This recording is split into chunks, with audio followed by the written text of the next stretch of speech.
السلام عليكم ورحمة الله وبركاته.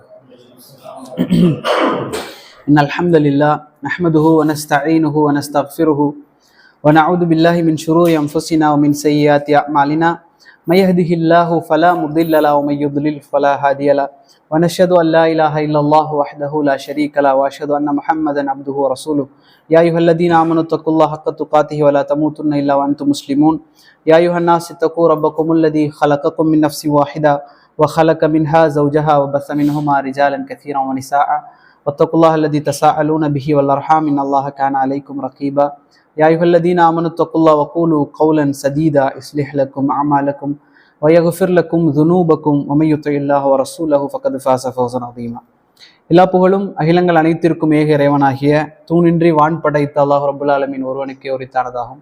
அவனது சாந்தியும் சமாதானமும் அவனுடைய இறுதி தூதர் முஹம்மது ரசூலுல்லாஹ் ஸல்லல்லாஹு அலைஹி வஸல்லம் அவர்கள் மீதும் அவர்களை பின்பற்றி வாழ்ந்த சத்திய சஹாபாக்கள், தபீன்கள், தபா தாபீன்கள், உலமாக்கள், நாம் நேசிப்பவர்கள், நம்மை நேசிப்பவர்கள் அனைவரின் மீதும் என்றென்றும் நின்று நிலவட்டுமாக. இன்றைக்கு தலைப்பு வெற்றி எதிர்பார்த்த அல்லது வெற்றியை எதிர்பார்த்து கொண்டிருக்கக்கூடிய ஒரு முஸ்லிம் அல்லது வெற்றியை எதிர்பார்த்து கொண்டிருக்கும் ஒரு முஸ்லிம் சமூகம் என்ற தலைப்பின் கீழாக. வெற்றியை எதிர்பார்க்கக்கூடிய முஸ்லிம் என்பவன் தன்னுடைய சமூகத்திற்கு மட்டுமல்ல, இஸ்லாமிய மார்க்கத்திற்கும் வெற்றி என்பது வேண்டும் என்ற எதிர்பார்ப்போடு இருக்கின்றான். ஆனால் உண்மையில நாங்கள் பார்த்தா உலகம் தோன்றிய நாள் முதல் இப்போது இருக்கக்கூடிய காலம், இதற்கு பின்னால் வரக்கூடிய காலம், வருங்காலம், இந்த 3 காலத்திலேயுமே இஸ்லாம் தோற்றதாகவோ இனி தோற்கும் என்றோ வரலாறு கிடையாது. இஸ்லாம் என்பது ஒரு காலம் தோற்காது. ஆனால் நாங்கள் தோற்று விட்டது என்று நினைக்கக்கூடிய அளவுக்கு எங்களுக்கு சோதனைகள் இருக்கிறது இஸ்லாமிய சமூகத்திற்கு. ஆனால் இஸ்லாம் எப்போதும் வெற்றியோடு தான் இருக்கும் என்பதை நாங்கள் முதல்ல மனதில் பதிய வைக்கணும். இந்த இஸ்லாமிய மார்க்கமும் முஸ்லிம்களும் சில பொழுதுகளில் தோற்பது போல, இந்த உலகத்தில் மற்றவர்களுடைய பார்வைகளில் அல்லது நமது பார்வைகளில் தோற்பது போல தோன்றினாலும் அது தோற்றல் அல்ல. அது நமக்கு ஏற்படக்கூடிய சில மங்கல்கள், வெற்றியில் ஏற்படக்கூடிய சில தொய்வுகளை தவிர அது தோல்வி அல்ல. எந்த அளவுக்கு நமது ஈமானுக்கு ஏற்ப, நமது அமல்களுக்கு ஏற்ப, நமது செயல்பாடுகளுக்கு ஏற்ப, நமது இஸ்லாமிய மார்க்கத்தோடு நாங்கள் இருக்கக்கூடிய அந்த பக்கத்து நெருக்கத்துக்கு ஏற்ப எங்களுக்கு வெற்றியும் எங்களுக்கு தோல்வியை போன்ற ஒரு தோற்றமும் ஏற்படும். சரிங்களா? நமது எண்ணம் எப்படி இருக்கு அப்படின்னா, முஸ்லிம்களாக இருக்கக்கூடிய நமது எண்ணம் என்னன்னா, இந்த குர்ஆன் வசனம் வருதே, வராய் தன்னாஸ யதுகுலூன ஃபீ தீனில்லாஹி அஃப்வாஜா, அல்லாஹ்வுடைய மார்க்கத்தின் பக்கம், இந்த தீனின் பக்கம் மக்கள் அலை அலையாக வருவதை நீங்கள் பார்த்தால் அப்படின்னு சொல்லி ஒரு வசனம் வருதே. இந்த வசனத்தை போல மக்கள் இந்த காலத்துல அணி அணியாக, அலை அலையாக மக்கள் திரண்டு இஸ்லாத்தின் பக்கம் வர வேண்டும் என்பது எங்களோட எண்ணம். இப்போது அப்படித்தான் நாங்க ஆசைப்படுறோம். இப்படி நடக்குமா? இந்த வசனம் எப்போ இறங்குச்சு? வராய் தன்னாஸ யதுகுலூன ஃபீ தீனில்லாஹி அஃப்வாஜா, ஃபதஹ் மக்காவோட இறங்குது. ரசூல் ஸல்லல்லாஹு அலைஹி வஸல்லம் அவர்களுக்கு மக்கா வெற்றியோடு இந்த வசனம் இறங்குது. அப்ப இந்த வெற்றியை ஆசைப்படக்கூடிய நாங்கள் இந்த ஃபதஹ் மக்காவிற்கு முன்னால் நபிமார்களும் சஹாபாக்களும் பட்ட அடிகள், துன்பங்கள், கஷ்டங்கள், துயரங்கள் இதையெல்லாம் நாங்க சந்திச்சிருக்கோமா அல்லது சந்திக்கிறதற்கு எங்களுக்கு தயாரா இருக்கிறோமா, அல்லது அந்த துன்பங்கள் எங்களை வந்தடையக்கூடிய நேரத்தில் ஈமானோடு நாங்கள் இருப்பதற்கு நாங்கள் தகுதியாக இருக்கிறோமா அப்படின்னு பார்த்தா கிடையாது. அந்த சிரமத்தை வருவதை நாங்கள் எதிர்பார்க்கவும் மாட்டோம். ஆனால் அந்த சிரமங்கள் எதுவும் வராமல் வெற்றிய வேண்டும் என்று நாம் நினைக்கிறோம். சரிங்களா? ரசூல் ஸல்லல்லாஹு அலைஹி வஸல்லம் அவருடைய காலத்திலையும் சஹாபாக்களும் இதே போன்று நினைத்தார்கள். வெற்றி என்பது எங்களுக்கு வேண்டும், அல்லாஹ்வுடைய நஸ்ர், உதவி என்பது எங்களுக்கு வேண்டும் அப்படின்னு நினைச்சாங்க. உங்களுக்கு தெரியும், ஹப்பாப் இப்னு அரத் ரலியல்லாஹு அன்ஹு அவர்கள் ஒரு சஹாபி. அவரை என்ன செய்வாங்கன்னா, காலையும் கையையும் ஒரு கம்புல கட்டிடுவாங்க. கட்டி நெருப்பு மூட்டுவாங்க, பாலைவனத்தில் நெருப்பு மூட்டுவாங்க. அவர் அதில் தொங்க விடுவாங்க. நடுவுல தொங்க விட்டதற்கு பிறகு அவருடைய தோலினுடைய அந்த முதுகு தோல் எரிந்து அப்படியே அந்த சூட்டிலேயே அப்படியே உருகும். அந்த தோல் முதுகு தோல் உருகி உருகி உருகி சதைகளும் தோள்களும் உருகி, ஹப்பாப் இப்னு அரத் ரலியல்லாஹு அன்ஹு சொல்லுவாரு, சில பொழுதுகள்ல அந்த சீல் இருக்குல்ல அதுவே நெருப்பை அணைத்து விடும், மறுபடி அதை தீ மூட்டுவாங்க. இப்படி என்னை வேதனை செய்தாங்க அப்படின்னு சொல்லக்கூடிய அளவுக்கு ஹப்பாப் இப்னு அரத் கொடுமை செய்யப்பட்டார். அந்த ஹப்பாப் ரலியல்லாஹு அன்ஹு அவர்கள், நாங்க இன்னைக்கு பார்பிக்யூ போடுற மாதிரி அப்படி கொடுமை செய்யப்பட்ட முதுகு தோலே இல்லாத ஹப்பாப் ரதியல்லாஹு அன்ஹு அவர்கள் எம்பெருமானார் ஸல்லல்லாஹு அலைஹி வஸல்லம் அவர்களை சந்தித்து ஒரு நாள் கேட்கிறாங்க, யா ரசூலல்லாஹ், அல்லாஹ்வுடைய உதவி எங்களுக்கு வர வேண்டும் என்பதற்காக நீங்கள் அல்லாஹ்விடத்துல பிரார்த்திக்க கூடாதா கேட்கிறாங்க ஹப்பாப் ரதியல்லாஹு அன்ஹு அவர்கள். ரசூலுல்லாஹி ஸல்லல்லாஹு அலைஹி வஸல்லம் அவர்கள் சொல்றாங்க, உங்களுக்கு முன்னால் உள்ள ஒரு சமூகம் எப்படி இருந்தது தெரியுமா? கூரிய ஆயுதத்தினால் அவருடைய தலைக்கு மேலாக அந்த கூரிய ஆயுதம் வைக்கப்பட்டு அவர்கள் சிறுக சிறுக வெட்டப்பட்டு 2 கூறுகளாக பிளக்கப்பட்டார்கள். ஒரு சிலர் எப்படி கொல்லப்பட்டார்கள் என்றால் இரும்பு சீப்புக்களால் சூடாக்கி அவர்களுடைய உடம்புகள் எல்லாம் கீறப்பட்டது. அப்படி அவர்கள் துடிதுடித்தெல்லாம் இறந்திருக்கிறாங்க இதற்கு முந்தைய சமூகத்துல. அதே போன்ற கஷ்டங்களையும் சிரமங்களையும் நீங்கள் படாமல் எளிதாக நீங்கள் வெற்றி வேண்டும் என்று என்னிடத்துல வந்து கேட்கிறீங்களா அப்படின்னு சொல்லி ஹப்பாப் ரதியல்லாஹு அன்ஹு இடத்துல ரசூலுல்லாஹ் சொல்றாங்க. அப்ப ரசூலுல்லாஹ் தொடர்ந்து அந்த செய்தியில சொல்லுவாங்க, ஹப்பாபே நீங்க அவசரப்படுகிறீர்கள்னு சொல்றாங்க. யார்கிட்ட? ஹப்பாப் ரதியல்லாஹு அன்ஹு ரசூலுல்லாஹ் சொல்றாங்க, நீங்க அவசரப்படுறீங்க, பொறுமையா இருங்க அப்படின்றாங்க. அப்போ இந்த அளவுக்கு வேதனை செய்யப்பட்ட சஹாபாக்கள் அவசரப்படுறாங்க அப்படின்னு சொன்னா, நாங்கள் என்ன தியாகம் செய்துவிட்டு, என்ன இந்த மார்க்கத்துக்காக எங்களை தியாகம் செய்துவிட்டு இழப்புகளை சந்தித்து நாங்கள் இந்த வெற்றி எதிர்பார்க்கிறோம்? இந்த தியாகம் செய்த ஒரு சிலர் இருக்கிறாங்க, இந்த உலகத்துல இருந்து கொண்டு இருக்கிறார்கள். ஆனால் நாங்க அதுதான் எதிர்பார்க்கிறோம் நாங்களும்.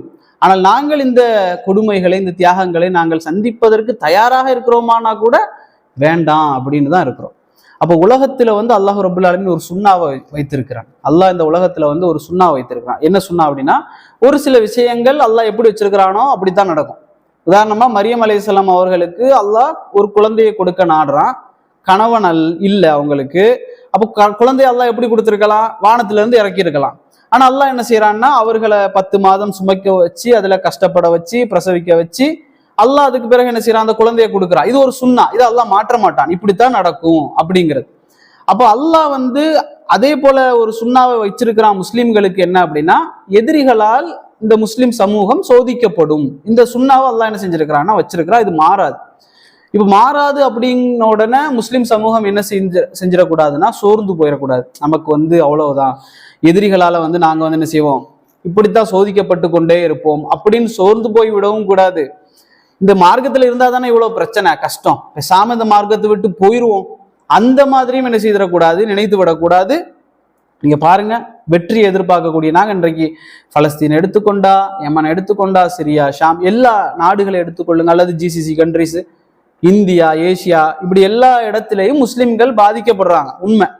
ஆனா இந்த பாதிப்புக்கு மத்தியில அங்க இஸ்லாம் பின்பற்றப்படுதா அப்படின்னா பின்பற்றப்படுகிறது. மரணிக்கக்கூடிய எல்லோரும் முஸ்லிம்களாக மரணிக்கிறாங்க. மனதளவுல யாரும் அதை விட்டு கொடுப்பதற்கு தயாராக இல்லை. ஹிஜாப் அணிந்த ஒரு பெண் தாக்கப்படுறாங்கன்னு சொன்னா மறுபடியும் அடுத்த நாள் அவளுக்கு ஹிஜாப் அணியத்தானே செய்யறா. தாடி வைத்ததற்காக ஒரு வயதான முதியவர் அடிக்கப்படுறாருன்னா அவர் மறுபடியும் அடுத்த நாள் அதை வெட்டிட்டு வர மாட்டாரே. இப்படித்தான் முஸ்லிம் சமூகம் இருக்கிறது என்றால் அதுதான் இஸ்லாமிய சமூகத்தின் வெற்றி. அதுதான் இந்த முஸ்லிம் சமூகத்தினுடைய அதாவது உறுதிக்கு ஒரு எடுத்துக்காட்டு. அதுதான் வெற்றி, முஸ்லிம் சமூகத்தினுடைய வெற்றி, மார்க்கத்துடைய வெற்றி. அப்ப இதெல்லாம் என்ன அப்படின்னா நாங்க ஒரு சோதனையாக பார்க்கணும். ஏன்னா அல்லாஹ் குர்ஆன்ல சொல்லி காட்டுகின்றான், அவர்கள் முஸ்லிம்கள் ஈமான் கொண்டோம் என்று சொன்னதற்காக மட்டும், அல்லாஹ் 29வது அத்தியாயத்தினுடைய 2வது வசனத்துல அல்லாஹ் சொல்றான், அவர்கள் ஈமான் கொண்டோம் என்பதற்காக மட்டும், அவர்கள் சொல்றாங்களே ஈமான் கொண்டோம் என்று சொன்னதற்காக மட்டும் அவர்கள் சோதிக்கப்படாமல் விட்டுவிடப்படுவார்கள் என்று எண்ணுகிறார்களா? அல்லாஹ் கேட்கிறான். நீங்க ஈமான் கொண்டுட்டோன்னு சொல்றதுனால மட்டும் நாங்க உங்களை சோதிக்க மாட்டோம், அப்ப நீ போப்பா அப்படின்னு சொல்லி விட்டுருவோம்னு சொல்லி அவங்க எண்ணுறாங்களா? அவர்களை நாங்க சோதிப்போம் என்று அல்லாஹ் சொல்றான். எல்லாரையும் சோதிப்போம். யார் எதற்காக சோதிக்கின்றான்? அவர்களில் முஜாஹிதுகள் யார், அவர்களில் பொறுக்கக்கூடியவர்கள் யார், அவர்களில் முனாஃபிக்குகள் யார், அவர்களில் முஹ்லிஸ்கள் யார், முஃமின்கள் யார் என்பதை அல்லாஹ் ரப்புல் ஆலமீன் சோதிப்பான். எல்லாரையும் சோதிப்பான். முஜாஹிதுகள் யார், அந்த கஷ்டம் வரக்கூடிய நேரத்துல பொறுத்து கொள்ளக்கூடியவன் யார், முஃமினாக இருக்கக்கூடியவன் யார், முனாஃபிக்காக இருக்கக்கூடியவன் யார், இப்படி யாரெல்லாம் எப்படிப்பட்டவர்கள் என்பதை அல்லாஹ் சோதிப்பான். இது அல்லாஹ்வுக்கு தெரியுமா தெரியாதா? படைக்கக்கூடிய நேரத்தில் அல்லாஹ்வுக்கு தெரியும் இவன் இப்படித்தான் அப்படின்னு. அப்ப எதற்காக சோதிக்கிறான் என்றால் எங்களுக்கு நாங்கள் இப்படித்தான் என்பதை காட்டி தருவதற்கு, நாங்க இப்படித்தான் என்பதை எங்களோடு இருக்கக்கூடியவர்களுக்கு காண்பித்து தருவதற்காக அல்லாஹ் சோதிக்கின்றான். அல்லது இப்படி எடுத்துக்கொள்ளலாம். இரண்டாவது ஒண்ணு என்ன அப்படின்னா, அல்லாஹ் எங்களை சோதிப்பதற்கு பிறகும் அல்லாஹ் சோதிக்கிறான் அப்படின்னா என்னன்னா, எங்களுக்கு ஒரு கூலியை தருவதற்கு, எங்களுக்கு ஒரு பரிசை தருவதற்கு, எங்களுக்கு ஒரு தரஜா, சொர்க்கத்தில் ஒரு தரஜாவை தருவதற்காக அல்லாஹ் சோதிப்பான். ஒன்று எங்களை சோதித்து பார்ப்பதற்காக அல்லாஹ் சோதிக்கிறான், அல்லது எங்களுக்காக ஒரு பரிசை கொடுப்பதற்கு அல்லாஹ் சோதிப்பான்.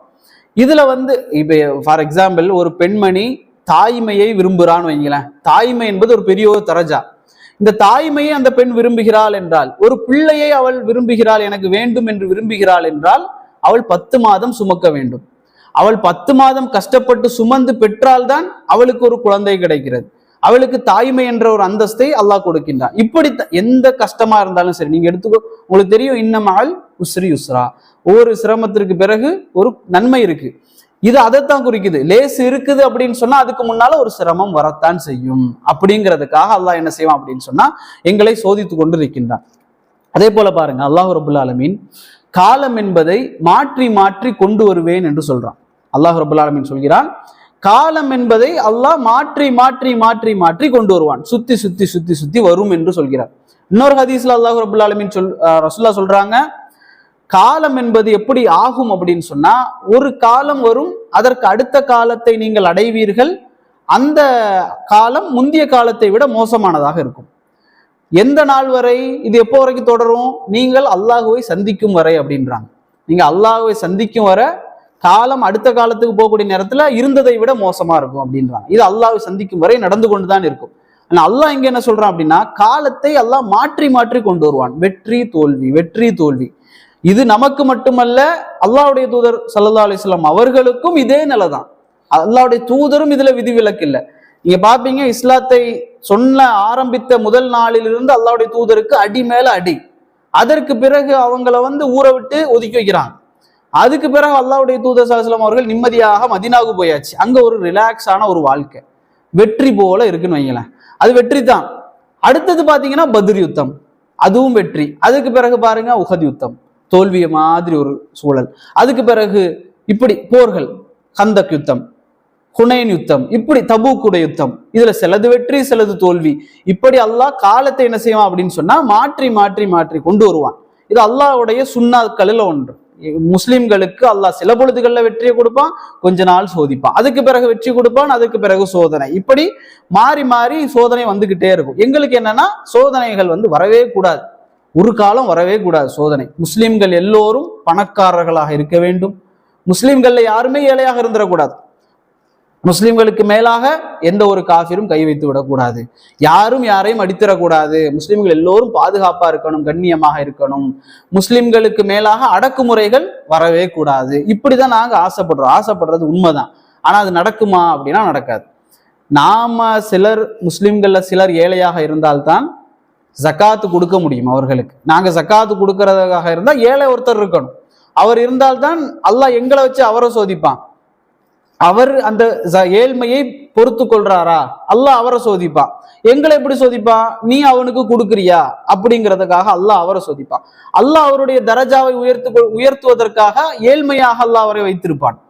இவரை பணக்காரராக வைத்திருப்பான். இவர் சதக்கா செய்யறாரா அப்படிங்கிறத பாக்குறதுக்காக அல்லாஹ் எதிரிகளினுடைய கையை ஓங்க வைப்பான், ஷஹீதுடைய அந்தஸ்தை கொடுப்பதற்கு.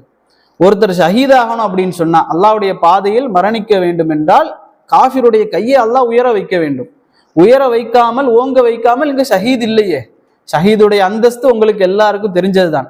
ஒரு ஷஹீதுடைய ரத்தம் இந்த பூமியில விழுவதற்கு முன்னால் அவருடைய எல்லா பாவங்களையும் அல்லாஹ் மன்னிச்சிடறான். எல்லா பாவங்களையும் அல்லாஹ் மன்னிச்சிடறான்.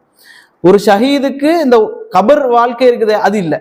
இந்த உலகத்தில் மௌத்தாகக்கூடிய எல்லா மனிதர்களுக்கும் யாராக இருந்தாலும் சரி, சஹாபாக்களாக இருந்தாலும் சரி, கபருடைய ஒரு வேதனை அப்படிங்கிறது இருக்கு, ஒரு நெருக்குறதெல்லாம் இருக்கு. இந்த கபர் வாழ்க்கை ஷஹீதுகளுக்கு இல்லை. அல்லாஹ் அந்த ரூஹை அப்படியே எடுத்துட்டு போய் பறவையினுடைய உடல்ல செலுத்திடுவான். அந்த பறவை அல்லாஹ்வுடைய அர்ஷை சுத்திக்கிட்டே இருக்குது. அவர்களை இறந்தவர்கள் என்று சொல்லாதீர்கள் அப்படின்னு அல்லாஹ்வுடைய தூதர் சொல்றாங்க. அல்லாஹ் ரப்புல் ஆலமீன் சொல்றான். என்ன அது? அவர்கள் உயிரோடு இருக்கிறாங்க. உண்மையாகவே நாமளும் சரி, இப்ப நாம மௌத்தானாலும் கூட நாங்க தான் உடம்பு தான் மௌத்தாகிறதை தவிர உயிர் மௌத்தாகாது. அது தெரியும் எல்லாருக்கும். உயிர் என்பது, ஒவ்வொரு மனிதனுடைய உயிர் என்பது மௌத்தாகாது, மரணம் கிடையாது. உடல்ல இருந்து அந்த உயிர் பிரியுது, அவ்வளவுதான். அந்த உயிர் அதுக்கு பிறகு கபருக்கு கொண்டு செல்லப்படுகிறது, அதுக்கு பிறகு மறுமை நாள்ல விசாரணைக்காக கொண்டு செல்லப்படுகிறது.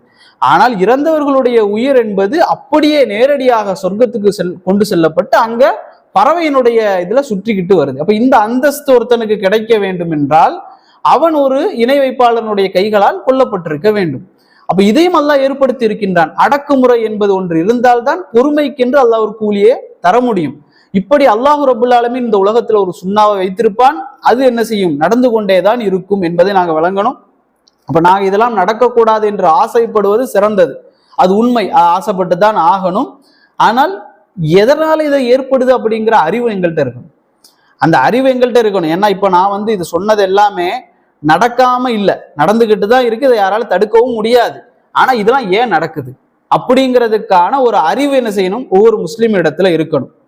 நானும் நீங்களும் உலக முஸ்லிம்கள் எல்லாரும் ஒன்று சேர்ந்து அல்லாவுக்கு ஒரு கெடுதலை நாட நினைச்சா, அல்லது எல்லாருமே அமல் செய்யாமலே போயிட்டோம் அப்படின்னாலும் கூட, அல்லது நமது நாடுகள்ல நமது ஊர்கள்ல எல்லாருமே அல்லாவுக்கு செய்ய வேண்டிய அமல்களை எல்லாம் விட்டுட்டோம், நோன்பு பிடிக்க மாட்டேங்கிறோம், தொழுகை இல்லை, இப்படி நாசமா போயிட்டோம்னு வைங்களேன், நவுது பில்லா. ஆனாலும் அல்லாஹ் அந்த ஊருக்கு ஒரு வெற்றியை நாடுனான்னு வைங்களேன், அதை அல்லாஹ் கொண்டு வருவான். அதற்கு ஊர் மக்கள் எல்லோரும் நல்லவர்களாக இருக்கணும், அல்லது நாட்டு மக்கள் எல்லோரும் நல்லவர்களாக மாறினால்தான் அல்லாஹ் அந்த வெற்றியை தருவான் அப்படிங்கிறது இல்லை. அல்லாஹ் ஒரு நேரத்தை வைத்திருப்பான், அந்த நேரத்தில் அல்லாஹ் அந்த வெற்றியை கொண்டு சேர்த்தே தீருவான். ஆனா அந்த நேரத்துல இந்த சமூகத்துக்காக, இந்த அல்லாஹ்வுடைய மார்க்கத்துக்காக யாரெல்லாம் பாடுபட்டார்களோ, யாரெல்லாம் இஹ்லாஸோடு உழைத்தார்களோ, அவர்களை அல்லாஹ் என்ன செய்வான்னா அந்த வெற்றியுடைய நாள்ல முன்னுக்கு கொண்டு வைப்பான். அவர்களை மக்களுக்கு முன்னால அல்லாஹ் ரப்புல் ஆலமீன் எடுத்து கொண்டு வைப்பான். அல்லாஹ்வுக்கு யாருடைய உதவியும் தேவையில்லை அவனுடைய வெற்றியை கொண்டு சேர்த்தே தீர்வான். அல்லாஹ் எங்கள்கிட்ட இருந்து என்ன எதிர்பார்க்கிறான்னா, இந்த மார்க்கத்துக்காக, இந்த தீனுக்காக நீ என்ன பங்களிப்பு செய்யற, உன்னுடைய பொருள், உன்னுடைய புறத்திலிருந்து நீ என்ன பங்களிப்பு செய்கிறாய் என்பதை அல்லாஹ் என்ன செய்வான் அப்படின்னு சொன்னா பார்ப்பான். அல்லாஹ் ரப்புல் ஆலமீன் குர்ஆன்ல சொல்லி காட்டுகின்றான். நான் முதல்ல சொன்னேன் ஒரு ஹதீஸ், ரசூலுல்லாஹி ஸல்லல்லாஹு அலைஹி வஸல்லம் அவர்கள் சொன்ன ஹதீஸ், உங்களுக்கு முன் இருந்தவர்கள் கஷ்டப்பட்டதை போல நீங்க படாம நீங்க என்கிட்ட உதவி வேணும்னு சொல்லி கேட்க சொல்றீங்களா அப்படின்னு கேட்டாங்க. அல்லாஹ் ரப்புல் ஆலமீன் அதே போல ஒரு வசனத்தை குர்ஆன்ல சொல்றான், உங்களுக்கு முன் இருந்தவர்கள் பட்ட சோதனைகளை போல, உங்களுக்கு முன்னிருந்தவர்கள் பட்ட அந்த வேதனைகளையும் கஷ்டங்களையும் துன்பங்களையும் போல நீங்கள் சந்திக்காமல் எளிதாக சொர்க்கத்துக்கு போய்விடலாம் என்று எண்ணிக்கொண்டிருக்கின்றீர்களா? இது ரசூலுல்லா கேட்கல, அல்லாஹ் கேட்கிறான் குர்ஆன்ல. எந்த விதமான கஷ்டங்களும் துன்பங்களும் துயரங்களும் இதற்கு முன்னால உள்ள சமூகம் பட்டதே, அந்த மாதிரி படாம நீங்க எளிதாக சொர்க்கம் போயிடலாம், ஈஸியா போயிடலாம்னு நினைக்கிறீங்களா? அவர்களை வேதனை பற்றி கொண்டது, அவர்கள் ஆட்டி வைக்கப்பட்டார்கள். அல்லாஹ் சொல்றான், அவர்கள் ஆட்டி வைக்கப்பட்டார்கள். எந்த அளவுக்கு ஆட்டி வைக்கப்பட்டார்கள் என்றால், அல்லாஹுடைய உதவி நஸ்ருல்லா எப்போது வரும் எப்போது வரும் எப்போது வரும் என்று ஆட்டி வைக்கப்பட்டார்கள். அல்லாஹ் சொல்றான், நான் அவனை ஆட்டி வச்சேன், முஸ்லிம் தான், அவனுக்கு சோதனையை கொடுத்து கொடுத்து கொடுத்து அல்லாஹ்வுடைய உதவி எப்போது வரும் என்று அவர்களை நான் ஆட்டி வைத்தேன். ஆட்டி வைக்கப்பட்டதற்கு பிறகு அவர்களுக்கு சொல்லப்பட்டது, அல்லாஹ்வுடைய நஸ்ர் என்பது கரீபாக, மிக சமீபமாக இருக்கிறது என்று அவர்களுக்கு சொல்லப்பட்டது. அப்ப அல்லாஹ் ரப்புல் ஆலமீன் இதை எதுக்காக நமக்கு சொல்லி தருகிறான் என்றால், உங்களுக்கும் சோதனைகள் கஷ்டங்கள் வரக்கூடிய நேரத்தில் மனம் தளர்ந்து விடக்கூடாது, உங்களுக்கும் அல்லாஹ்வுடைய உதவி மிக நெருக்கமாக சமீபமாக இருக்கிறது என்பதை நீங்கள் புரிந்து கொள்ள வேண்டும். அல்லாஹ்வுடைய தூதர் ஸல்லல்லாஹு அலைஹி வஸல்லம் அவருடைய காலம் தொட்டே இந்த அடக்குமுறைகள் என்பது முஸ்லிம் சமூகத்திற்கு மேலாக இருந்து கொண்டேதான் இருக்குது. மற்ற நூஹ் அலைஹிஸ்ஸலாம், லூத் அலைஹிஸ்ஸலாம் உடைய சமூகம் இப்படி இருந்ததை தாண்டி அல்லாஹ்வுடைய தூதருடைய காலத்தில் இருந்தும் இந்த அடக்குமுறை இருந்துகிட்டே தான் இருக்குது, இப்ப வரைக்கும் இருந்து கொண்டேதான் இருக்குது. ஆனால் இந்த கஷ்டங்களையும் சோதனைகளையும் ரசூல் ஸல்லல்லாஹு அலைஹி வஸல்லம் அவர்கள் இதெல்லாம் இப்படிதான் நடக்கும் அப்படின்னு சொல்லி விட்டுட்டாங்களானா இல்ல, ரசூலுல்லாவும் ரொம்ப வேதனைப்பட்டாங்க. இப்படியெல்லாம் கஷ்டம் வருது, இந்த மாதிரி எல்லாம் துன்பங்கள் வருதுன்னு சொல்லி நபி அவர்களும் சிரமப்படாம இல்லை, மனதளவுல ரொம்ப சிரமப்பட்டாங்க. இங்க பாப்பீங்க, சுமையா ரதியல்லாஹு அன்ஹு அவர்கள், அதே போல யாசர் ரதியல்லாஹு அன்ஹு அவர்கள் கொலை செய்யப்படுறாங்க. முதல் ஷஹீதாக சுமையா ரதியல்லாஹு மரணிக்கிறாங்க. அப்போ ரெண்டு பேரும் கொலை செய்யப்பட்டதற்கு பிறகு ரசூலுல்லாஹ்வுடைய உள்ளத்துல பெரிய ஒரு முள்ளாக தச்சுக்கிட்டே இருக்கு, இப்படி கொலை செஞ்சுட்டாங்களே அப்படின்னு சொல்லி. எந்த அடிச்சாங்க விரட்டுனாங்க சரி, ஆனா கொலை செய்யற அளவுக்கு போயிட்டாங்களேன்னு சொல்லி நபி அவங்க அவ்வளவு வருத்தப்பட்டாங்க. பத்ருடைய யுத்தத்துல அவருடைய மகன் இருக்கிறாரே அம்மார் ரதியல்லாஹு அன்ஹு அவர்கள், அவர் வர்றாரு, அவரை ரசூலுல்லாஹ் கூப்பிடுறாங்க, அம்மாரே இங்க வாங்க அப்படின்னு கூப்பிடுறாங்க. கூப்பிட்டா ரசூலுல்லாஹ் சொல்றாங்க, உங்க தாயையும் தந்தையும் கொன்னவன் அங்க இருக்கிறான் பாருங்க அப்படின்னு. உங்க தாயையும் தன்னையும் கொன்றவன் அங்கு எந்த அளவுக்கு இழிவுபட்டு கிடக்கிறான் என்று பாருங்கள். இறந்து கிடக்கிறான் அவன். இந்த பத்ருடைய யுத்தத்துல அவரை கூப்பிட்டு காமிக்கிறாங்க, உங்க உம்மாவையும் வாப்பாவையும் கொண்டவன் எப்படி கிடக்கிறான் பாரு, பாத்துக்கோ அப்படின்னு சொல்லி சந்தோஷப்படுறாங்க ரசூல்லா. அப்ப எந்த அளவுக்கு அவங்க வேதனைப்பட்டு இருப்பார்கள். ஜாஃபர் ரதியல்லாஹு அன்ஹு அவர்கள் ஒரு போர்ல கொல்லப்பட்டுட்டாங்க. ஜாஃபருடைய மனைவி ஊர்ல இருக்கிறாங்க, நிறைய பிள்ளைகள், குட்டி குட்டி குட்டி பிள்ளைங்க. ரசூல்லா ஊருக்கு திரும்புறாங்க, ஜாஃபர் மரணிச்சிட்டாருங்கிற செய்தியோட திரும்புறாங்க. அப்போ அஸ்மா ரதியல்லாஹு அன்ஹு அவருடைய மனைவி அஸ்மா ரதியல்லாஹு அன்ஹு அவர்கள் அழகான ட்ரெஸ் உடுத்திட்டு இருந்தாங்க. எல்லாரும் வர்றாங்க செய்தி கேள்விப்பட்டு அழகான ஆடைகளை எல்லாம் உடுத்துக்கொண்டு, பிள்ளைகளை எல்லாம் அழகான ஆடையை உடுத்து தயார் செஞ்சு பிள்ளைங்களும் மனைவியும் பார்க்க போறாங்க, கணவனை பார்க்க போறாங்க. போற நேரத்தில் ரசூல்லா அப்படியே வர்றாங்க. நடந்து வந்தவுடன் எப்போதும் நபி அவர்களை பார்த்தால் அந்த குழந்தைகள் ஓடி போய் ரசூல்லாவை பிடித்து கொள்வார்கள், அப்படியே கட்டி அணைச்சிருவாங்க. ரசூல்லா ஆனால் அன்றைய நாள் அஸ்மார்கள் சொல்றாங்க, அன்றைய நாள் நபி அவர்களை நான் பார்த்தேன், ரசூல்லா என்னுடைய குழந்தைகளை எல்லாம் வாரி வாரி அணைத்து முத்தமிடுகிறார்கள், நெத்தியிலும் கன்னத்திலும் முத்தமிடுறாங்க. ரசூல்லா முத்தமிடுகிறார்கள். நபி அவருடைய கண்ணிலிருந்து கண்ணீரும் அடியுது. அஸ்மா ரதியல்லாஹு அன்ஹு அவர்கள் புரிந்து கொண்டார்கள், ஏதோ தவறாக நடந்துருச்சு. ஆனால் அவங்க சொல்றாங்க, நான் நானாக என்னுடைய கணவருக்கு என்ன ஆனது என்று கேட்டு பதிலை எதிர்பார்க்க நான் விரும்பல, நான் அமைதியாக இருந்தேன். ரசூல்லா அதற்கு பிறகு சொன்னார்கள், அழுது கொண்டே சொன்னார்கள், ஜாஃபர் ரதியல்லாஹு அன்ஹு அவர்கள் கொல்லப்பட்டார்கள் என்று சொன்னார்கள். அப்ப ரசூல்லா அவர்கள் எந்த அளவுக்கு மன வருத்தப்பட்டார்கள். ஹம்சா ரதியல்லாஹுடைய மரணத்தின் பொழுதும் அப்படித்தான். ரசூல்லா கேட்டாங்க, எல்லாரும் எல்லாருக்காக அழுறீங்க, ஹம்சாவுக்காக அழக்கூடியவர் யாருன்னு கேட்டாங்க. நபி அவர்கள் மன வருத்தப்பட்டார்கள். ஆனால் இந்த சோதனைகளையும் கஷ்டங்களையும் நபி அவர்கள் வெறுத்தார்களா அப்படிங்கிறது தான் நாம பார்க்கணும். அவங்க ஒரு காலம் வெறுக்கல. முஸ்லிம்களும் சஹாபாக்களும் என்ன செஞ்சாங்க அப்படின்னா, இதை ஒரு தோல்வியாக கருதல. ஒருத்தர் கொலை செய்யப்பட்டுட்டாரு, இப்படி ஒரு போர்ல எங்களுக்கு தோல்வி ஏற்பட்டு விட்டது என்பதற்காக இந்த சூழல்களை எல்லாம் மார்க்கத்துடைய தோல்வியாகவோ இஸ்லாமிய சமூகத்தினுடைய தோல்வியாகவோ யாருமே கருதவில்லை. நாங்களும் என்ன செய்யக்கூடாதுன்னா அப்படி கருதக்கூடாது என்பதற்காக நான் சொல்றேன். ரசூலுல்லாஹி ஸல்லல்லாஹு அலைஹி வஸல்லம் அவர்கள் முன்னறிவிப்பு செஞ்சாங்க. ஒரு சாப்பாடு தட்டை நோக்கி அல்லது வேட்டையினுடைய உணவை நோக்கி வேட்டை பிராணிகள் எப்படி வேகமாக மிக விரைவாக ஓடி வருமோ, இப்போ ஒரு சாப்பாடு வச்சிருக்கிறீங்க, ஒரு இறைச்சி துண்டு அல்லது ஒரு வெள்ளாடு நிக்குது, அதை நோக்கி வேட்டை ஓநாய்கள் எப்படி தாக்கி சாப்பிடுவதற்காக ஓடி வருமோ, அந்த மாதிரி முஸ்லிம் சமூகத்தின் மீது மற்ற சமூகங்கள் அடந்தேறுதல் செய்யும் ரசூலுல்லாஹ் சொல்றாங்க சஹாபாக்கள் கிட்ட. அப்போ சஹாபாக்களுக்கெல்லாம் என்னன்னு புரியல. ஏன்னா இப்ப நீங்க பாருங்க, நிறைய சாப்பாடு இருக்கு, வேட்டை ஓநாய்கள் குறைவாக இருக்கு அப்படின்னா ஓடி விரைந்துலாம் சாப்பிடாது, தேவையானதை போய் சாப்பிட்டுக்கும். ஆனா ரசூலுல்லாஹ் அங்க சொல்றது என்னன்னா, கொஞ்சமா இருக்குது, வேட்டை ஓநாய்கள் தாவுது. அப்போ சஹாபாக்கள் கேட்கிறாங்க, யார் ரசூலுல்லாஹ், அன்றைய நாள் முஸ்லிம்களான நாங்கள் கொஞ்சம் பேராக இருப்போமோ அப்படின்னு கேட்கிறாங்க. கொஞ்சம் பேர் தான் இருப்போமோ அப்படின்னு கேட்கிறாங்க. ரசூலுல்லாஹ் சொன்னாங்க, இல்ல அப்படிலாம் இல்லை, பல் அன்தும் கசீர், நீங்க ரொம்ப நிறைய இருப்பீங்க. நீங்க எப்படி இருப்பீங்க, முஸ்லிம் சமூகம் மிக ஜாஸ்தியா இருப்பீங்க, மிகப்பெரிய கூட்டத்தோட இருப்பீங்க. ஆனால் நீங்கள் கடல்ல இந்த ஆற்றோரத்தில் இருக்கக்கூடிய நுரை இருக்குல்ல, அந்த நுரை மாதிரி அடித்து செல்லப்படுவீர்கள். என்ன, ஊதி விட்டா பறந்துரும், நுரை ஜாஸ்தியா இருக்கும், ஆனால் ஊதி விட்டால் பறந்து விடும். இதே இந்த நுரையை போன்ற முஸ்லிம்கள் சமூகம் என்பது ஆகிவிடும். நுரை நிறையத்தான் இருக்கும், ஆனா வீக்னஸ், முஸ்லிம்கள் வீக் ஆகி விடுவார்கள். அல்லாஹ்வுடைய தூதர் சொல்றாங்க, தொடர்ந்து சொல்றாங்க ரசூலுல்லாஹ், அவர்களுடைய உள்ளங்களில் ஒரு நோய் வந்துடும் அப்படின்றாங்க. முஸ்லிம்களுடைய உள்ளத்தில் ஒரு நோய் விடும், வஹன் என்ற நோய் விடும் அப்படின்றாங்க. வஹன்.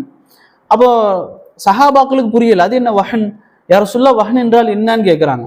ரசூலுல்லாஹ் சொல்றாங்க, ஹுப்பு துன்யா வ கராஹியத்துல் மவுத், இந்த உலகத்தை அதிகமாக விரும்புவதும் மௌத்தை வெறுப்பதும் அப்படின்னு சொல்றாங்க. இந்த உலகத்தின் மேலாக அதிகமான ஒரு மோகம், உலக மோகம் அதிகமாக வந்துட்டுனாலே என்ன செஞ்சிரும், மௌத்தை வெறுக்க ஆரம்பிச்சிரும். எப்படா இந்த உலகத்தை நம்ம சேர்ப்போம், இந்த வீட்டை நம்ம கட்டி முடிப்போம், இப்படி உலகத்தை நேசித்து நேசித்து நேசித்து மரணத்தை அவர்கள் வெறுத்து விடுவார்கள். இதுதான் வஹன் என்ற நோய். இந்த நோய் முஸ்லிம் சமூகத்தில் வந்துவிட்டால் அவர்கள் கடல் நுரை போல அவர்கள் அடித்து செல்லப்படுவார்கள், ஆற்று நுரை போல. அப்போது என்ன நடக்கும், அடந்தேறுதல்கள் நடக்கும் என்று அல்லாஹ்வுடைய தூதர் சொன்னாங்க. இன்றைக்கு நீங்க பாருங்க, உலக முஸ்லிம்கள் எடுத்துக்கிட்டீங்க அப்படின்னா 216 கோடியா ஏதோ இருக்காங்க முஸ்லிம் சமூகம் இந்த உலகத்தில். 216ங்கிறத 210 போடுங்க, 210 கோடி முஸ்லிம்கள் இருக்கிறோம். யூதர்கள் எத்தனை பேரு தெரியுமா, 1.6ன்னு சொல்லுவாங்க, 1.6 கோடி. 216ன்னு முஸ்லிம் சமூகத்தினுடைய எடுத்துக்கிட்டா 216 கோடி, அவங்க 1.6 கோடி. ஆனால் இந்த 1.6 கோடி மக்களை பார்த்து முஸ்லிம் சமூகமே பயப்படக்கூடிய ஒரு சூழல் இன்னைக்கு இருக்கு. காரணம் என்ன? வஹன் என்ற அந்த நோய். சொல்லுவாங்க எப்படின்னா, கால்குலேட் பண்ணி பார்த்து, ஒரு யூதனுக்கு 233 கிட்ட முஸ்லிம்கள். அந்த அளவுக்கு கூட்டம் ஜாஸ்தியா இருக்கு இந்த உலகத்துல. ஒரு யூதன் 233 முஸ்லிம். அப்படி இருந்தும் கூட நாங்கள் அவர்களை பார்த்து பயப்படுகிறோம், எதிரிகளை கண்டு. அவங்க 1897 நினைக்கிறேன், சுவிட்சர்லாந்துல ஒரு மாநாடு நடத்தி ஒரு புத்தகம் வெளியிடுறாங்க, தௌலத்து பனி இஸ்ராயில் அப்படின்னு சொல்லி. அது அவங்களோட மொழியில வெளியிடுறாங்க, அரபுல தௌலத்து பனி இஸ்ராயில். இந்த புத்தகத்துல என்னெல்லாம் திட்டங்கள், இந்த உலகத்தை எப்படி ஆட்டி படைக்கிறது, இந்த முஸ்லீம் சமூகத்தை என்ன செய்யறது, இப்படின்னு சொல்லி பெரிய திட்டம் போடுறாங்க. இதுல ஒரு ஆள் பேசுறாரு, அவருடைய அந்த பேச்சு தான் எழுத்துக்களாக துவக்கப்பட்டு ஒரு புத்தகமாக வெளியிட்டு அவங்க அதை பின்பற்றுறாங்க.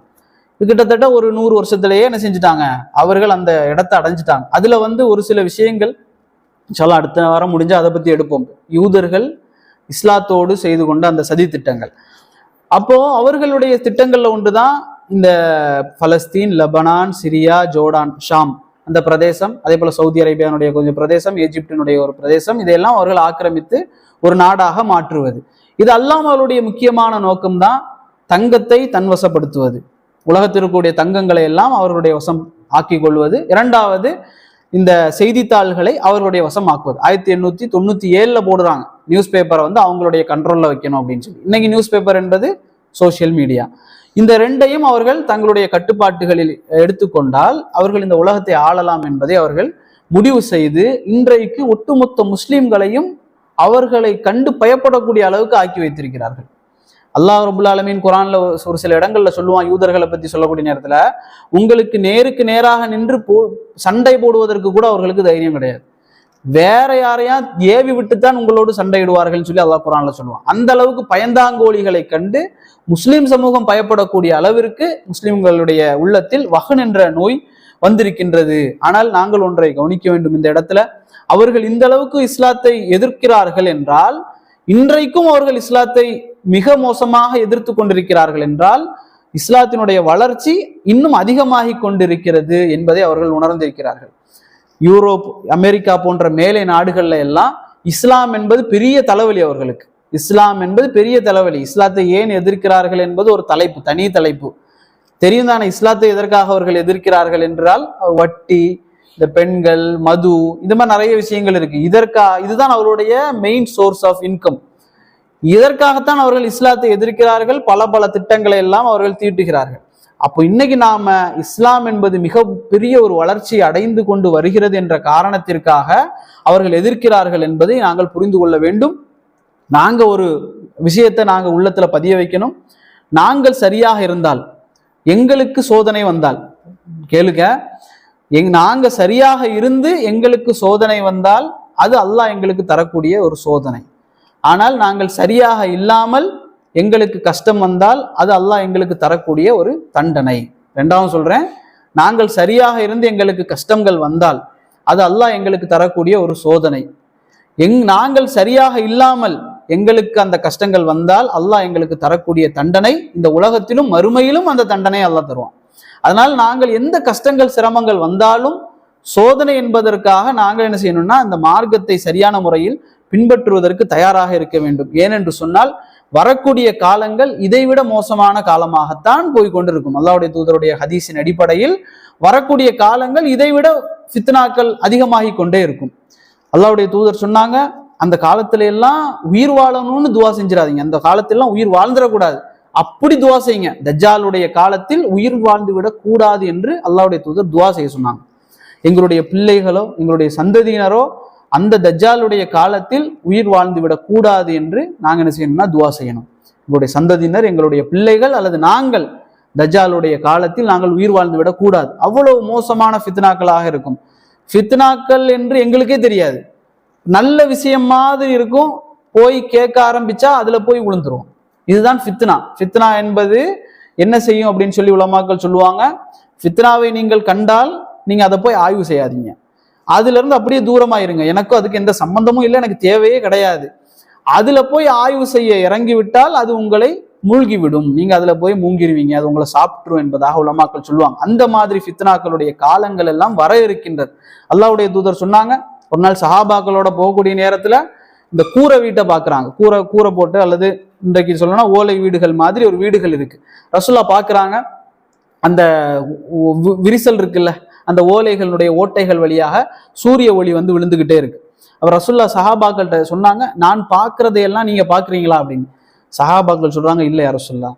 ரசூலுல்லாஹ் சொன்னாங்க, இந்த ஓட்டை வழியாக மழை துளிகள் எப்படி வீட்டுக்குள்ள சொட்டு சொட்டா விழுமோ அதே போல ஒவ்வொரு வீட்டுக்குள்ளேயும் ஃபித்னாக்கள் வந்து விழும். இந்த சமூகத்தின் மேல் ஃபித்னாக்கள் என்ன செய்யணும்னா சொட்டு சொட்டாகத்தான் விழும். ஒட்டு மொத்தமாக ஆறு வந்து பாய்வது போல பாயாது, சொட்டு சொட்டாக மழை நீர் விழுவது போல விழும். ஆனால் 1 மணி நேரம் கழிச்சு பார்த்தா வீடு நிறைஞ்சிருக்கும் தண்ணியால.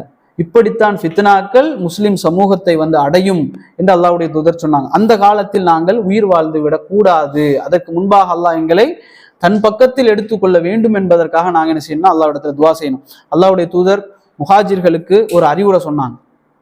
முஹாஜிர்களை எல்லாம் அழைச்சாங்க, முஹாஜிர்களே 5 விஷயங்கள் நடந்தால் நீங்கள் 5 விஷயங்களை எதிர்பாருங்கள் அப்படின்னு சொன்னாங்க நபி அவங்க. முஹாஜிர்கள்ட்ட சொன்னாங்க, 5 விஷயங்கள் நடந்தா 5 பிரச்சனையை நீங்க எதிர்கொள்வீர்கள். அதுல முதலாவதாக சொன்னார்கள் அல்லாஹ்வுடைய தூதர், விபச்சாரம் பகிரங்கமானால், உலகத்தில் விபச்சாரம் பகிரங்கப்படுத்தப்பட்டு யாரும் தடுப்பதற்கு இல்லை என்ற சூழல் ஏற்பட்டால் நீங்கள் அல்லது உங்களுடைய முன்னோர்கள் கேள்விப்படாத நோய்களை நீங்கள் எதிர்பாருங்கள். என்ன, விபச்சாரம் அதிகமாகிவிட்டது, யாரும் தடுப்பதற்கு இல்லை என்றால் நீங்களும் உங்களுடைய முன்னாடி வாழ்ந்தவர்களும் முன்னோர்களும் கேள்வியே படாத நோய்கள் எல்லாம் உங்களுக்கு மேலாக வந்து கொண்டே இருக்கும். இது இன்று நடந்து கொண்டிருக்கின்றது. கேள்விப்படாத பெயர் தெரியாத நோய்கள் எல்லாம் இந்த சமூகத்தின் மேலாக வந்து கொண்டிருக்கிறது. இரண்டாவதாக அல்லாஹ்வுடைய தூதர் சொன்னார்கள், அளவைகளில் மோசடி செய்தீர்கள் என்று சொன்னால் வறுமையை கொண்டு அல்லாஹ் சோதிப்பான். அது மட்டுமல்ல, மோசமான ஆட்சியை உங்கள் மீது ஏவி அடக்குமுறையை கொண்டு அல்லாஹ் ரப்புல் ஆலமீன் இந்த சமூகத்தை சோதிப்பான், அளவைகளில் மோசடி செய்தது. மூன்றாவதாக அல்லாஹ்வுடைய தூதர் சொன்னார்கள், ஜகாத் சரியாக கொடுக்கப்படவில்லை என்றால், இன்றைக்கு ஜகாத் என்பது பெரும்பாலும் முஸ்லிம் சமூகத்தில் இருக்கக்கூடிய பணக்காரர்கள் கொடுப்பது கிடையாது. இந்த ஜகாத் சரியாக கொடுக்கப்படாமல் போகக்கூடிய காலம் வந்தால் மழையே அல்லாஹ் நிப்பாட்டி விடுவான், மழை வராது. எப்போது எதற்காக மழை வரும் என்றால், இந்த உலகத்தில் சுற்றி திரியக்கூடிய ஆடு மாடுகளுக்காக அல்லாஹ் மழை இறக்குவான். அந்த மழையை என்ன செய்வீங்க, நாமெல்லாம் அந்த மழையை எடுத்து பயன்படுத்தி கொண்டிருப்போம். ஆடு மாடுகளும் இல்லை என்றால் அல்லாஹ் மழையே இறக்க மாட்டான் இந்த சமூகத்திற்கு. நான்காவதாக அல்லாஹ்வுடைய தூதர் சொன்னாங்க, அல்லாஹ்வுடைய தூதரும் அல்லாஹ்வும் செய்த அந்த உடன்படிக்கை இருக்குது, முஸ்லிம்களோடு செய்த உடன்படிக்கைகள், இந்த உடன்படிக்கையை அவர்கள் மீறிவிட்டால் அல்லாஹ் எதிரிகளை முஸ்லிம் சமூகத்தின் மீது ஏவி விடுவான், அவர்கள் அவர்களுடைய உரிமைகளை பறித்து விடுவார்கள். பாருங்க, அல்லாஹ்வோடு நாம் செய்த உடன்படிக்கைகளை நாம் மீறிவிட்டால், மீறக்கூடிய காலமெல்லாம் அல்லாஹ் என்ன செய்வான், எதிரிகளை ஏவிடுவான், அவர்கள் நம்முடைய உரிமைகளை பறிப்பார்கள். அல்லாஹ்வுடைய தூதர் சொல்றாங்க. ஐந்தாவதாக அல்லாஹ்வுடைய தூதர் சொன்னாங்க, தலைவர்கள் குர்ஆன் சொன்ன அடிப்படையில் தீர்ப்பு சொல்லாமல் விட்டு விட்டார்கள் என்றால் மக்களுக்குள் பிரிவினையையும் சண்டையையும் அல்லாஹ் ஏற்படுத்துவான். இது இப்னு மாஜால வரக்கூடிய 4019வது செய்தி, அபூதாவுதுலையும் வருதுன்னு நினைக்கிறேன். இந்த விஷயங்கள் எல்லாம் எதை காட்டுகிறது என்றால், நாங்கள் எங்களது வாஜிபாத்துக்கள், ஹுக்குக் என்று சொல்வார்கள், வாஜிபாத்துகள் என்றால் அல்லாஹ்வுக்கு செய்யக்கூடிய கடமைகள், அதில் நாங்கள் கோட்டை விடக்கூடிய நேரத்தில், ஹுக்கூக்குகள் என்றால் நாம் மக்களுக்கு, மனைவிக்கு, குழந்தைகளுக்கு அல்லது அண்டை வீட்டாருக்கு வியாபார விஷயத்தில் செய்யக்கூடிய ஹக்குகள் இருக்கிறது, இதில் நாங்கள் கோட்டை விட்டோம். முஆமலாத், கொடுக்கல் வாங்கல்கள், அதப், எங்களுடைய பண்புகள், அஹ்லாக், இதே போன்ற விஷயங்கள் எல்லாம் நாங்கள் கோட்டை விட்டோம் என்று சொன்னால், இதே போன்ற விஷயங்கள் எல்லாம் இந்த சமூகத்தின் மேலாக அல்லாஹ் ஏவி விடுவான் என்பதை நாங்கள் என்ன செய்ய வேண்டும் என்று சொன்னால், எங்களை நாங்களே என்ன செய்யணும், சுய பரிசோதனை செய்து கொள்ள வேண்டும். இதுவெல்லாம் நாங்கள் சரியாக வைத்திருக்கக்கூடிய காலத்தில் அல்லாஹ் எவ்வளவு பெரிய சோதனைகளை இந்த உம்மத்திற்கு மேலாக அனுப்பினாலும் அல்லாஹ் உதவி செய்வான். எங்களுக்கு உதவி செய்வதற்கு அல்லாஹுவை தவிர வேறு யாராலும் முடியாது. மூசா அலைஹிஸ்ஸலாம் அவர்களுக்கு உதவி செய்த அல்லாஹ் இன்றும் உயிரோடு தான் இருக்கிறான், அவன் தான் இருக்கிறான், அதே அல்லாஹ் தான் இப்பவும் இருக்கிறான். அந்த மூசா நபி தான் கடலுக்கு முன்னால் சென்றார்கள், கடல் மட்டும் தான் இருந்தது, எல்லாருக்கும் தெரிந்த செய்தி. மறுபடியும் எதற்காக சொல்லப்படுதுன்னு சொன்னா, எங்களை நாங்கள் நினைவுபடுத்தி கொள்ளணும் அப்படிங்கிறதுக்காக. அதே மூசா அலைஹிஸ்ஸலாம் அவர்கள் கடலுக்கு முன்னால் நிற்கக்கூடிய நேரத்தில் வேற எந்த வழியும் இல்லை, படகு இல்லை, எதுவுமே கிடையாது. அந்த சூழலில் பின்னால் ஃபிரௌன் வந்த நேரத்தில் ஒரு தடி, அல்லாஹ் அதை அடிக்க சொன்ன நேரத்தில் நம்பிக்கையோடு அடித்தார்களே, அப்ப அல்லாஹ்வை அவர்கள் ஈமான் கொண்டிருந்தார்கள். அந்த நம்பிக்கை தான். அல்லாஹுவை நம்பி அந்த கம்பை கடலிலே அடிக்கக்கூடிய நேரத்தில் கடல் பிளந்தது. கடல் பிளப்பதற்கும் சயின்ஸுக்கும் எந்த சம்பந்தமும் கிடையாது. ஆனால் அல்லாஹ் அப்படி உதவி செய்வான். உண்மையான நம்பிக்கையோடு இருந்தால், அல்லாஹ் மட்டும்தான் எங்களுக்கு உதவி செய்ய போதுமானவன் என்ற அந்த நம்பிக்கை இருந்தால் அல்லாஹ் உதவுவான். அது இல்லாமல் நாங்கள் இப்பவும் எங்களுக்கு பெரிய பெரிய ஆட்கள் எங்களோடு இருக்கிறார்கள், நீதிபதிகள், போலீஸ்காரங்க, அல்லது இந்த மினிஸ்டர் அந்த மினிஸ்டர், நண்பர்கள், குடும்பம், இப்படி இதெல்லாம் எங்களுக்கு சப்போர்ட்டாக இருக்கும், இதுதான் எங்களுக்கு உதவும், இந்த எண்ணம் எங்களுக்கு வந்து விட்டது என்றால், உலகத்தின் மேலாக எங்களுக்கு நம்பிக்கை போய்விட்டது என்று சொன்னால் அந்த இடத்தில் அல்லாஹ்வுடைய உதவி என்பதில்லை. அல்லாஹுவை நாங்கள் எப்போது அல்லாஹ் மட்டும்தான் எங்களுக்கு உதவி செய்ய தகுதியானவன் என்று அல்லாஹுவை நம்புகிறோமோ எங்களுக்கு அல்லாஹுடைய உதவி நிச்சயமாக கிடைக்கும். அப்போ அல்லாஹுவை நாங்கள் அறிந்து கொள்வதற்காக நாங்க என்ன செய்யணும், முயற்சி பண்ணணும். ஏன்னா எங்களுக்கு மவுத் வர இருக்குது. மவுத் என்பது எல்லாருக்கும் வரும். இது ஏற்றுக்கொண்டாலும் ஏற்றுக்கொள்ளாவிட்டாலும் மவுத் என்பது, மரணம் என்பது எல்லோருக்கும் வரும். ஒரு முஸ்லிம் மரணித்து விட்டான் என்றால் அந்த ஜனாசாவை சில காரியங்களை நாங்கள் செய்வோம்ல. ஜனாசாக்கு என்ன செய்வோம்னா குளிப்பாட்டுறது, அந்த கஃபன் துணி அணிகிறது, இதையெல்லாம் செய்து விட்டு நாங்கள் என்ன செய்வோம்னு சொன்னா கபர்ல கொண்டு போய் வச்சிருவோம் ஜனாசா. கபர்ல கேட்கப்படக்கூடிய முதல் கேள்வி என்னது?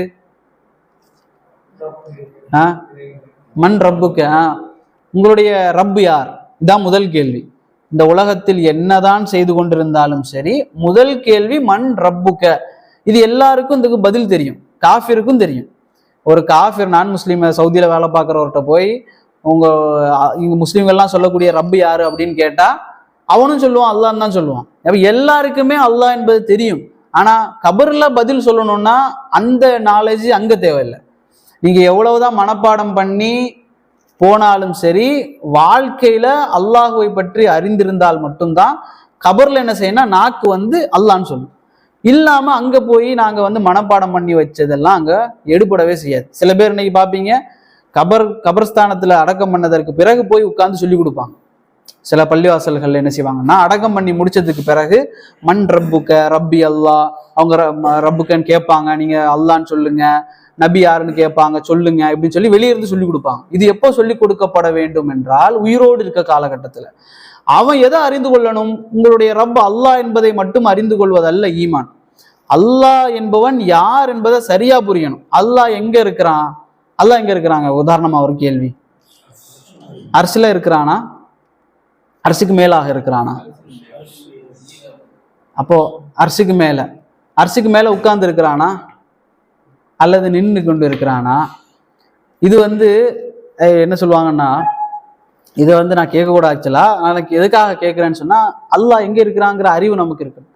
அல்லாஹ் அர்ஷுக்கு மேலாக உயர்ந்திருக்கிறான், அவ்வளவுதான். அது எப்படி இருக்கிறான் நான் கேள்வி கேட்க கூடாது. இமாம்களுடைய காலத்துல, இமாம் மாலிக் நினைக்கிறேன் ரஹிமஹுல்லா, அவருடைய காலத்துல அவருடைய சபையில ஒருத்தர் கேட்கிறாரு, அல்லாஹ் அர்ஷ்ல இருக்கிறான் அப்படியா? ஆமா. அல்லாஹ் அர்ஷுக்கு மேலாக எப்படி இருக்கிறான் அப்படின்னு கேட்டார். கேட்டோன்னே இமாம் மாலிக் சொன்னாங்க, அல்லாஹ் அர்ஷுக்கு மேலாக இருக்கிறான் என்பது எல்லாருக்கும் தெரிந்ததுதான். ஆனால் எப்படி இருக்கிறான் என்று கேட்பது பிதத். அந்த பிதத் வாதியை தூக்கி வெளியே போடுங்க அப்படின்னார். அவரை தூக்கி வெளியே போட்டாங்க. ஆனா அது அந்த காலத்துல.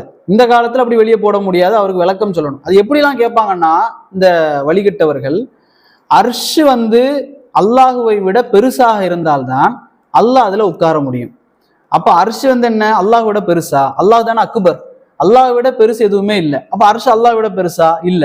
அல்லாஹுவை விட சின்னதாக இருந்தா அல்லாஹ் அதுல உட்காரவும் முடியாது. அல்லாஹுக்கு சமமாக இருந்தால் அல்லாஹுக்கு சமமாக எதுவுமே இல்லை அப்படின்னு குர்ஆன் வசனம் வருது. அப்ப எப்படி நாங்க எடுத்துக்கிறது அப்படிங்கிற மாதிரிலாம் வழிகேடர்கள் கேட்பாங்க. நாம என்ன சொல்றோம் அப்படின்னா, அல்லாஹ் இஸ்திவான்னு சொல்லுவாங்க அரபுல. அல்லாஹ் அர்ஷுக்கு மேலாக உயர்ந்து விட்டான், அவனுக்கு அர்ஷ் என்பது தேவையில்லை. அல்லாஹ்வுக்கு உட்காருவதற்கு ஒரு சேர் என்பதோ கால் வைப்பதற்கு ஒரு இடம் என்பதோ அல்லாஹ்வுக்கு தேவையில்லை. அல்லாஹ் ஆனால் ஒரு அரியாசனம் என்பதை அல்லாஹ் வைத்திருக்கின்றான். இதை நாங்க புரிந்து கொள்ள வேண்டும். எங்களால புரிந்து கொள்ள முடியாது அல்லாஹ் எப்படி வைத்திருக்கிறான், அல்லாஹ்வே எங்களால புரிந்து கொள்ள முடியாது. அப்போ நாங்க என்ன சொல்றதுன்னா, இந்த அக்கீதா, இந்த ஈமான், அல்லாஹ் எப்படி இருக்கிறான், அவனுக்கு உருவம் இருக்கிறதா இல்லையா? பல பாடல்கள் இன்னைக்கு இருக்கு, உருவமற்ற இறைவனுக்கு உண்மையானவன் அப்படின்னு பாடி மக்களுக்கு மத்தியில என்ன இப்ப நம்பிக்கை, அல்லாஹ்வுக்கு உருவம் இல்லை. ஆனா உண்மையில் அல்லாஹ்வுக்கு உருவம் இருக்கிறது.